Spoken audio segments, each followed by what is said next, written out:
So finally मेरे पास जो थोड़ी मोड़ी नॉलेज है उसे मैं आप सबों के साथ शेयर कर सकती हूँ।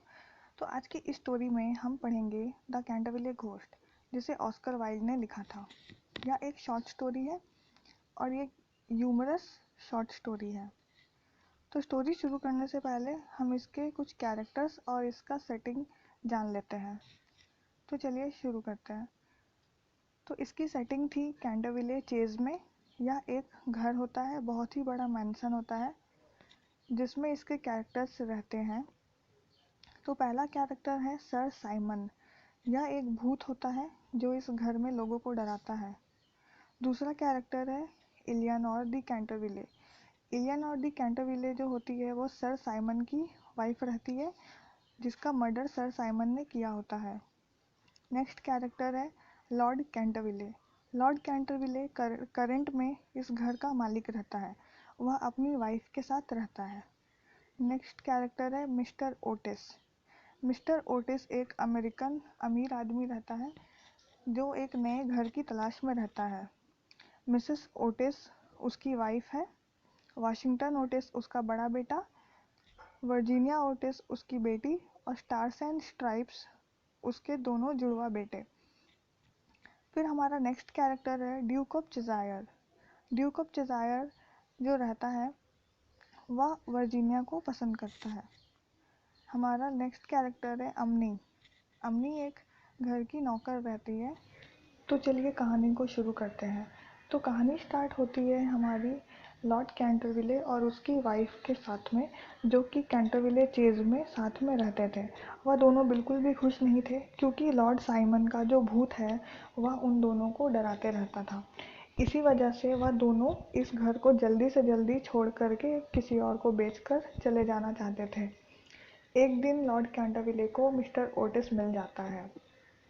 तो मिस्टर ओटिस जो रहता है वह एक अच्छे और बड़े घर की तलाश में रहता है। मिस्टर ओटिस जब उस कैंटरविले चेज को देखता है तो उसे वह घर बहुत ही ज़्यादा पसंद आता है। फिर अगले दिन वह अपनी वाइफ मिसेस ओटिस को लेकर के आता है और उसकी वाइफ को भी वह घर बहुत ज़्यादा पसंद आ जाता है। इसके बाद वह दोनों उस घर को खरीदने के लिए राज़ी हो जाते हैं। घर को खरीदने से पहले लॉर्ड कैंटरविले जो होता है वह मिस्टर और मिसेस ओटिस को सर साइमन का भूत के बारे में बता देता है। लेकिन जो मिस्टर ओटिस रहते हैं वह बोलता है कि मैं भूतों में विश्वास नहीं करता और अगर इस विला में सच में भूत रहते हैं तो मैं उसे बेच करके कुछ अच्छे पैसे कमा सकता हूँ। इतना बोलते ही वह हंसने लगता है और वो दोनों चला जाता है। कुछ देर के बाद कैंटरविले से लॉर्ड कैंटरविले और उसकी वाइफ भी उस घर को छोड़कर चले जाते हैं।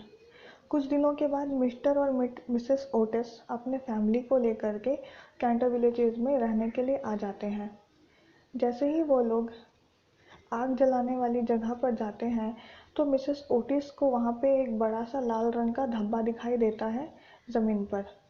मिसेस ओटिस तुरंत अपनी नौकर मिसेस अम्नी को बुलाती है और उससे कहती है कि जल्दी से जल्दी इस दाग को साफ करो। मिसेस अम्नी जो रहती है वह उस दाग को साफ कर देने से मना करती है और वह बोलती है कि यह दाग नहीं है, यह लेडी इलियनोर का खून है। जब उसका मर्डर हुआ था सर साइमन के द्वारा तो उसका खून इसी ज़मीन पे गिरा था और ये आज भी यहीं पे रहता है और ये कभी नहीं हटता। ऐसा कहते के साथ में वह वहाँ से चले जाती है। फिर बीच में उन मिस्टर और मिसेस ओटिस का बड़ा बेटा वाशिंगटन वहाँ पे आ जाता है और वह अपना सरफ साबुन कुछ भी लेकर के आता है और उस दाग को हटा देता है। जैसे ही वो दाग ज़मीन से हट जाता है उसके बाद बाहर में बहुत तूफान चलने लगता है, लेकिन कुछ भी बुरा नहीं होता है। फिर वो सब लोग सो जाते हैं। फिर अगले दिन जब वो उठते हैं तो मिसेस ओटिस देखती है कि वह दाग फिर से वहाँ पे वापस आ चुका है। फिर से उस दाग को साफ कर दिया जाता है और रात हो जाती है। फिर रात को मिस्टर ओटिस को कुछ चेन्स की आवाज़ सुनाई देती है तो वह उठ जाता है। फिर जब वो बाहर निकलता है अपने रूम से तब वह देखता है कि जो साइमन का भूत है वह अपने बॉडी में सिक्कड़ लटका करके घूम रहा है।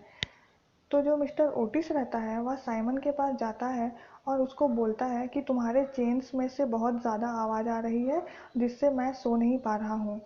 इतना कहने के बाद वह उसे तेल का एक डब्बा दे देता है और उसको बोलता है कि अपने सारे चेन्स में यह तेल लगा लेना, तो उसमें जो जंग है वो आवाज़ नहीं करेगा।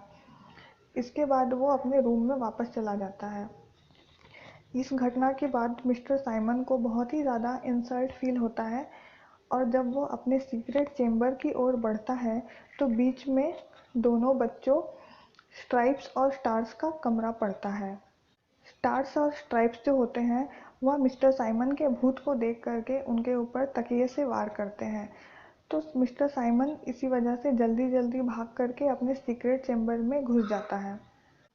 फिर अगले दिन वहाँ पे वही खून का दाग होता है, पर इस बार वह हरे रंग का होता है, जिसे देखकर वर्जीनिया, जो कि मिस्टर और मिसेस ओटिस की इकलौती बेटी रहती है, उसे अजीब सा लगता है और वो परेशान हो जाती है। वो बहुत ही ज़्यादा अनॉय हो जाती है। फिर उसके बाद वह अपने रूम में वापस चले जाती है। जब रात हो जाती है तो साइमन फिर से वापस आता है और जब वह डराने के लिए उस गली से गुजरते रहता है तो उसके ऊपर लोहे का कुछ सामान गिर जाता है और उसे चोट लग जाती है। लोहे के सामान के गिरने के कारण वह जो दोनों जुड़वा बच्चे होते हैं वह उड़ जाते हैं और उनके हाथ में एक ऐसा गन रहता है जिसमें से मटर शूट होता है। तो वह उस मटर वाले शूटर से सर साइमन के भूत को मार देता है। इन सब के बीच में जब मिस्टर साइमन वहाँ से भागने लगता है अपनी जान बचा करके, तो उसे तो पहले ही चोट लग जाती है। तो उसे बीच रास्ते में मिसेस ओटिस मिलती है और मिसेस ओटिस उसे दवाई दे करके कहती है कि तुम्हें तो बहुत ज़्यादा चोट लग गई है उस लोहे से, लो यह दवाई तुम लगा लेना। इतना सुनने के बाद मिस्टर साइमन को और भी ज़्यादा इंसल्ट फील होता है और वह अपने चेम्बर में खुद को बंद कर लेता है। कुछ दिन तक वह दिखाई भी नहीं देता उस विला में। फिर वह अपने चैम्बर में बैठे बैठे प्लानिंग करते रहता है। वह सोचता है कि कैसे इन लोगों से बदला लिया जाए। उसे लगता है कि इन्होंने मेरा इतना ज़्यादा इंसल्ट कर दिया, एक भूत होते हुए यह मुझसे डरते नहीं हैं, और यह सब वह सोचने लगता है और इसके साथ में बदला लेने का प्लान करते रहता है। वह हिम्मत जुटा करके फिर से एक बार अपने चेम्बर से बाहर निकलता है और जैसे ही वो बाहर निकलता है तो उसे एक दूसरा भूत नज़र आता है। तो उस भूत को देख करके साइमन जो होता है वो डर जाता है और डर करके वह अपने रूम की तरफ भागने लगता है। फिर वह बीच रास्ते में सोचता है कि मुझे डरने के बजाय उस भूत से मदद मांगनी चाहिए कि वो मेरे साथ मिल करके उन इंसानों को यहाँ से भगा सके। जब वो वापस उसी भूत की तरफ जाता है तब वह देखता है कि वह कोई भूत नहीं होता बल्कि वाइट कलर का चादर होता है जिसके ऊपर तरबूज लगा होता है, और यह काम उन्हीं दोनों जुड़वा बच्चों का होता है। यह देख करके वह गुस्से से चिल्लाने लगता है। फिर अगले दिन उन दोनों जुड़वा बच्चों से बदला लेने के लिए वह उन दोनों जुड़वा बच्चों के रूम में जाता है। उस रूम का दरवाज़ा आधा खुला होता है। तो जैसे ही साइमन अपने हाथ से दरवाजे को खींचता है तो दरवाजे के ऊपर में पानी का एक जग रखा हुआ होता है जो उसके ऊपर में गिर जाता है और साइमन पूरी तरह से भीग जाता है। भीगने के बाद वह चिल्ला चिल्लाकर भागने लगता है और वह सोच लेता है कि अब मैं इन लोगों के सामने कभी भी दिखाई नहीं दूंगा। मैं इस विला में रहूंगा ज़रूर, पर मैं किसी की नज़र में नहीं आऊंगा। खून का धब्बा बनाते हुए एक दिन वर्जीनिया उसे पकड़ लेती है और वर्जीनिया उसको बोलती है कि अब मुझे समझ में आया कि मेरे सारे कलर कहाँ गायब हो रहे हैं। तुमने मेरे रेड कलर को पहले चुराया, फिर तुमने अब मेरा ग्रीन कलर चुराया। यह कह कर के वर्जीनिया गुस्सा हो जाती है और वह जाने लगती है। इसी कहानी में एक और कहानी चलते रहती है जहाँ ड्यूक ऑफ डिज़ायर जो है वह वर्जीनिया को पसंद करने लगता है। तो अब पहली वाली स्टोरी में वापस आते हैं। तो जब वर्जीनिया वहाँ से जाने लगती है तो सर साइमन जो होता है वह उसके पास जाता है और उससे मदद मांगता है। सर साइमन उससे पहले माफ़ी मांगता है कि उसने उसका इतना सारा कलर यूज़ कर लिया। फिर बाद में जो वर्जीनिया होती है वह उसका हेल्प करने के लिए रेडी हो जाती है। सर साइमन वर्जीनिया को एक सीक्रेट चेंबर में लेकर के जाता है जहां वो दोनों गायब हो जाते हैं। वर्जीनिया के गायब हो जाने से ड्यूक ऑफ चेज़ायर और उसकी पूरी फैमिली परेशान हो जाती है। कुछ देर के बाद वर्जीनिया जब वापस लौट आती है तो उसके हाथ में एक डब्बा रहता है। फिर वर्जीनिया से जब पूछा जाता है कि तुम कहाँ गई थी, तो वह अपनी पूरी कहानी बताती है। वह बताती है कि सर साइमन ने उसकी मदद मांगी थी और वह सर साइमन के साथ एक दूसरे दुनिया में गई थी। तो वो अपने फैमिली वालों को सबको वहाँ पे लेकर के जाती है उस जगह पे, और उनको बताती है कि देखिए ये सर साइमन का स्केलेटन है जो कि यहाँ पड़ा हुआ है। सर साइमन को बहुत दिन से मुक्ति नहीं मिली थी और अब उसे मुक्ति दिलाना हमारा फ़र्ज़ बनता है। सर साइमन के स्केलेटन को देख करके सभी चौंक जाते हैं। फिर उसके बाद वो सभी बाहर निकल जाते हैं। कुछ दिन के बाद में सर साइमन की सेरेमनी होती है जिसमें उसका मुक्ति संस्कार किया जाता है। उसकी जो भी हड्डियां बची खुची होती है उसे दफना दिया जाता है ज़मीन में अच्छे से रिलीजियस तरीके के साथ। सर साइमन उसके बाद उस विला में कभी लौट करके नहीं आता है। कुछ दिन के बाद वर्जीनिया की शादी हो जाती है ड्यूक ऑफ चेज़ायर के साथ में।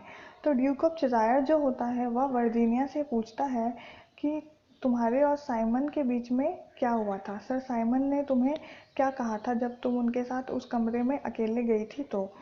तो वर्जीनिया यह सब बताने से मना कर देती है और वह कहती है कि सर साइमन ने मुझे ज़िंदगी के बहुत सारे इम्पोर्टेंट चीज़ों के बारे में बताया है और यह भी बताया है कि ज़िंदगी और मौत बहुत ही ज़्यादा ज़रूरी चीज़ होती है। इतना कहते ही यह कहानी ख़त्म हो जाती है।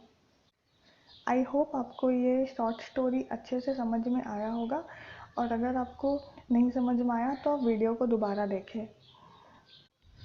वीडियो पसंद आने पर लाइक ज़रूर करें और ना पसंद आने पर डिसलाइक करें और कमेंट करके नीचे बताएं कि आपने इस वीडियो को डिसलाइक क्यों किया है।